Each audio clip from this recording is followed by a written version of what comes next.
नमस्कार दोस्तों, सब्सक्राइब कीजिए हमारे चैनल संजीवनी टेक को और दबाइए इस बेल आइकॉन को हमारे लेटेस्ट वीडियो सबसे पहले देखने के लिए।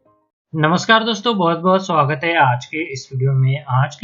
में ईपीएस 95 पेंशन धारकों की न्यूनतम पेंशन बढ़ोतरी 7,500 रुपए और उसे महंगाई भत्ते के साथ जोड़े जाने के लिए राष्ट्रीय संघर्ष समिति द्वारा अपने अगले आंदोलन की नोटिस जो है वो श्रम मंत्रालय को भेज दी गई है। तो जी हाँ, हम सभी जानते हैं कि राष्ट्रीय संघर्ष समिति की ओर से लगातार आंदोलन किए जा रहे हैं। पिछले एक साल से बुल्ढाना महाराष्ट्र में श्रृंखला अनशन किया जा रहा है। उसके बाद 7 दिसंबर 2019 को भी ईपीएस 95 पेंशन धारकों द्वारा दिल्ली में रास्ता रोको आंदोलन किए जाने के बाद भी अभी तक ईपीएस 95 पेंशन धारकों की न्यूनतम पेंशन बढ़ोतरी जो कि 7,500 रुपए है उसे किया नहीं गया है। इसकी वजह से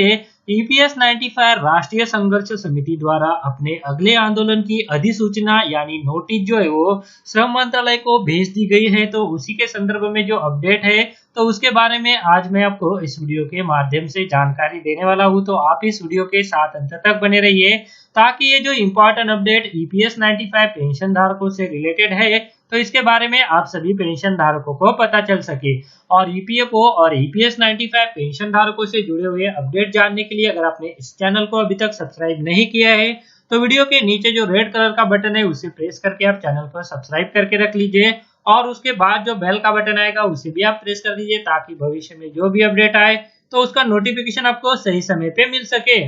वीडियो शुरू करने से पहले अगर आपने ट्रेडिंग अकाउंट अभी तक ओपन नहीं किया है तो वीडियो के डिस्क्रिप्शन में ट्रेडिंग अकाउंट ओपन करने के लिए मैंने लिंक दे के रखा है और अगर आप उस लिंक पर क्लिक करके ट्रेडिंग अकाउंट ओपन करते हैं तो आपको 300 रुपए का फ्लिपकार्ट वाउचर भी मिलेगा। तो जल्दी कीजिए और वीडियो के डिस्क्रिप्शन में दी गई लिंक पर क्लिक करके आप ट्रेडिंग अकाउंट ओपन कीजिए। ट्रेडिंग अकाउंट ओपन कैसे करना है तो इसके बारे में भी डिटेल वीडियो का लिंक आपको इस वीडियो के डिस्क्रिप्शन में मिल जाएगा। तो चलिए दोस्तों, ईपीएस 95 राष्ट्रीय संघर्ष समिति ने श्रम मंत्रालय को अपने अगले आंदोलन की जो अधिसूचना दी है तो उसी के बारे में अभी हम इस वीडियो में जानकारी लेने वाले हैं। तो जी हाँ दोस्तों, हम सभी जानते हैं कि ईपीएस 95 राष्ट्रीय संघर्ष समिति के द्वारा पेंशन धारकों की मांगों को पूर्ण करने और पेंशनर्स तथा समिति के अपने आगे के आंदोलन के बारे में श्रम मंत्रालय के नाम प्रपत्र लिखकर आगे के आंदोलन के बारे में सूचना दी गई है। आपको बता दें कि देश के तकरीबन 65 लाख ईपीएस 95 पेंशन धारकों द्वारा अपनी न्यूनतम पेंशन 7,500 समेत उसे महंगाई भत्ते के साथ जोड़े जाने के और उनकी अन्य मांगों के लिए लगातार संघर्ष किया जा रहा है। वही पेंशन धारकों के हक के लिए संघर्ष कर रही राष्ट्रीय संघर्ष समिति की ओर से बुल्ढाना महाराष्ट्र में पेंशन धारकों की मांगों को लेकर पिछले 382 दिनों से यानी एक वर्ष से भी अधिक से ज्यादा भूख हड़ताल किए जा रही है, लेकिन ईपीएफओ या सरकार की ओर से पेंशन धारकों की मांगों को लेकर अभी तक कोई ठोस कदम उठाया नहीं गया है, जिसकी वजह से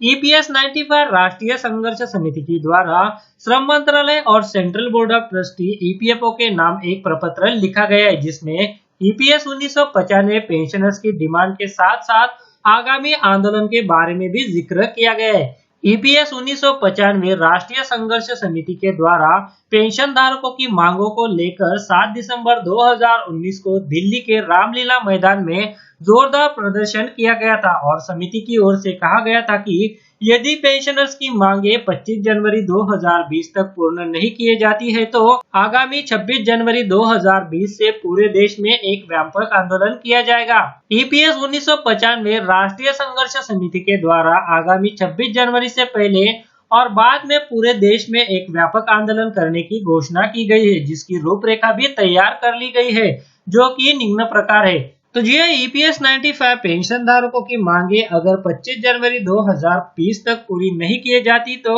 26 जनवरी 2020 से ईपीएस 95 पेंशन धारक देश भर में एक व्यापक आंदोलन करने वाले हैं, जिसकी रूपरेखा कुछ इस प्रकार है। दिनांक 10 जनवरी 2020 से लेकर 23 जनवरी 2020 तक डिस्ट्रिक्ट कलेक्टर ऑफिस में देश के प्रत्येक जिलाधिकारी को ज्ञापन और पेंशन धारकों की मांगों के संदर्भ में प्रपत्र देना है। दिनांक 26 जनवरी 2020 को सुबह 8 बजे के बाद राष्ट्रीय ध्वज को सम्मान देने के लिए जिला कलेक्टर कार्यालय में ध्वजारोहण कार्यक्रम में भाग लेना, इसके बाद जिला कलेक्टर को ज्ञापन सौंपना। दिनांक 26 जनवरी 2020 को सुबह 11 बजे काली पट्टी लगाकर और घंटी बजाते हुए जिला अधिकारी को ज्ञापन सौंपे जाएंगे। उसके बाद 27 जनवरी 2020 से लेकर 31 जनवरी 2020 तक धरना, आंदोलन और विरोध प्रदर्शन किए जाएंगे। तो जी हाँ, यहाँ पर ईपीएस 95 पेंशन धारकों द्वारा ये जो नोटिस यहाँ पर जारी किया गया है, तो उसी नोटिस के बारे में अभी हमने इस वीडियो के माध्यम से जानकारी ली। तो चलिए अभी जान लेते हैं कि ईपीएस 95 राष्ट्रीय संघर्ष समिति द्वारा लेबर मिनिस्ट्री को ये जो नोटिस जारी किया गया है, तो उसमें इन्होंने क्या लिखा है। तो जैसा कि आप यहाँ पर देख पा रहे हैं कि राष्ट्रीय संघर्ष समिति की ओर से the Honorable Ministry of Labour and Employment Government of India, the Honorable Chairman central board of trustee EPFO new Delhi को ये जो ईपीएस 95 राष्ट्रीय संघर्ष समिति द्वारा आंदोलन किए जाने वाले हैं, तो उसके संदर्भ में ये नोटिस जो है वो उन्होंने भेजा है, जिसमें उन्होंने कहा है EPS 95 national education committee also known as EPS 95 राष्ट्रीय संघर्ष समिति carried out thousands of education from village level to national level in the Mahasammelan Delhi Education dated 7th of December 2019, it was unanimously decided to give the government time to resolve our demand up till 25th of January 2020. However, no decision has yet been taken to resolve any of our main demand.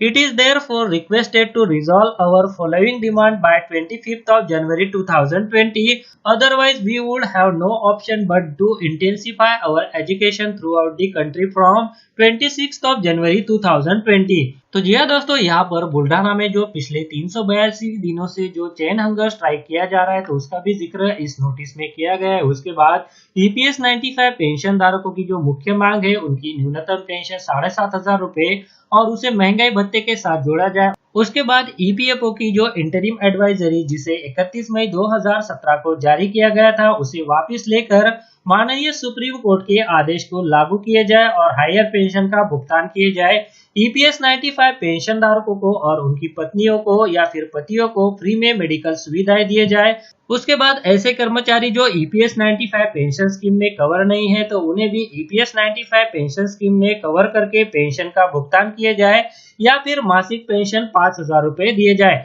तो यहाँ पर जो है दोस्तों, इन मुख्य मांगों को लेकर जो है वो ईपीएस 95 राष्ट्रीय संघर्ष समिति की ओर से अपने अगले आंदोलन की नोटिस जो है वो श्रम मंत्रालय को दी गई है, ताकि उनकी जो पेंशन की बढ़ोतरी है तो वो जल्द से जल्द हो सके। तो जी हाँ दोस्तों, ईपीएस 95 पेंशन धारकों से जुड़ी हुई ये जो बड़ी अपडेट निकल कर आई थी, तो उसी अपडेट के बारे में आज मैंने आपको इस वीडियो के माध्यम से जानकारी दी। अगर आपको ये वीडियो अच्छा लगा है तो इस वीडियो को लाइक जरूर कीजिए और बाकी ईपीएस 95 पेंशन धारकों के साथ भी शेयर कीजिए, ताकि ये जो इम्पोर्टेंट अपडेट राष्ट्रीय संघर्ष समिति की ओर से ईपीएस 95 पेंशन धारकों की पेंशन बढ़ोतरी के लेकर निकल कर आया है, तो इसके बारे में पता चल सके। और इसी तरह के अपडेट जानने के लिए अगर आपने चैनल को अभी तक सब्सक्राइब नहीं किया है, तो वीडियो के नीचे जो रेड कलर का बटन है उसे प्रेस करके आप चैनल को सब्सक्राइब करके रख लीजिए और उसके बाद जो बेल का बटन आएगा उसे भी आप प्रेस कर दीजिए, ताकि भविष्य में जो भी अपडेट आए तो उसका नोटिफिकेशन आपको सही समय पे मिल सके। अगर आप शेयर मार्केट में इन्वेस्ट करना चाहते हैं, तो इसके लिए आपको एक ट्रेडिंग अकाउंट की जरूरत पड़ती है। ट्रेडिंग अकाउंट ओपन करने के लिए वीडियो के डिस्क्रिप्शन में मैंने आपके लिए एक लिंक देके रखा है। उस लिंक पर क्लिक करके अगर आप ट्रेडिंग अकाउंट ओपन करते हैं, तो उस ट्रेडिंग अकाउंट ओपनिंग के लिए आपको कोई भी चार्जेस देने की जरूरत नहीं है, साथ में कोई भी एनुअल फी देने की जरूरत नहीं है। और जब भी आप इक्विटी में शेयर खरीदेंगे या फिर बेचेंगे, तो उसके ऊपर आपको कोई भी ब्रोकरेज देने की जरूरत नहीं है। अगर मान लीजिए आपने 100 रुपए का कोई शेयर खरीदा और उसे 150 रुपए में बेच दिया, तो जो 50 रुपए का फायदा होगा तो वो सीधे आपकी जेब में जाएगा। इसके ऊपर जो है वो आपको कोई भी ब्रोकरेज चार्जेस देने की जरूरत नहीं है, कोई भी यहाँ पर आपको चार्जेस नहीं है। तो इसके लिए अगर आप अकाउंट ओपन करना चाहते हैं, तो वीडियो के डिस्क्रिप्शन में मैंने एक लिंक दिया हुआ है, तो उस लिंक पर क्लिक करके आप घर बैठे ऑनलाइन एक डीमैट अकाउंट ओपन कर सकते हैं।